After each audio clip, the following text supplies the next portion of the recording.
इसोरनि मुङावनो जाहैबाय बिनि गासिबो केरेक्टारफोरा दङ। जेब्ला जोङो बेखौ हिब्रु वर्डआवहाय नायो बेयाव बुंदों जाहैबाय जेह'भा जेरा माने जाहैबाय इसोरा जोंनि जगायग्रा। जागायजेननायनि लिरनाय 22 अध्याय 13 पद। अब्ला आब्राहामा गोदोना फोलावनानै नायफिननायाव बियो मासे मेन्दा फान्थाखौ गावनि उनथिङै नुबाय। बे मेन्दाया गावनि गंफोरजों साथोबाव नांथानानै थादों आरो बियो बिखौ लानानै गावनि बिसाज्लानि बदल सावफुंनानै बुलि होबाय। बिनिखायनो आब्राहामा बे जायगानि नामखौ जेह'भा जेरा दोनदों। दिनैसिम बेबादि बुङो फोरबुनि हाजोआव जगायनाय जागोन। जेह'भा राफा माने जाहैबाय इसोरा जोंनि सोखाग्रा। ओंखारलांनायनि 15 अध्याय 26 पद।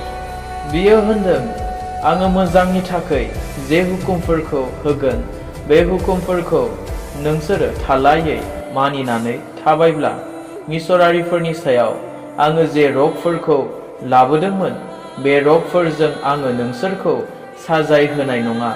आंनो फोरबुआ जाया नोंसोरखौ सोखागोन। जेह'भा शामा माने इसोरा लोगोआव दं। इजिकेलनि लिरनाय 48:35। नोगोरनि सारिगिदिं जिदां मु आरो बे दिननिफ्राय नोंसोरनि नामा जागोन जेह'भे शामा। जेह'भा शालम माने जाहैबाय इसोरा जोंनि सान्ति एबा गोजोन। गिडिय'ना बे जायगायाव फोरबुनो लागै गंसे बिन्दो बानायबाय आरो फोरबुआ जेह'भे शालम होननानै नाम दोनबाय। बे बिन्दोआ आबियेसेरारिफोरनि हादर अफ्रायाव दिनैसिमबो दङ। जेह'भा निसि माने जाहैबाय इसोरा जोंनि निशान एबा सिन। ओंखारलांनायनि 17 अध्याय 14 आरो 15 पद। अब्ला फोरबुआ मसेखौ होनदों गोसोखांनायनि थाखाय बे देरहानायनि बिसय लिरनानै दोनदो आरो जसुआनो मिथिहोदो आङो आमालेकारिफोरखौ थालायै फेजेनथारगोन।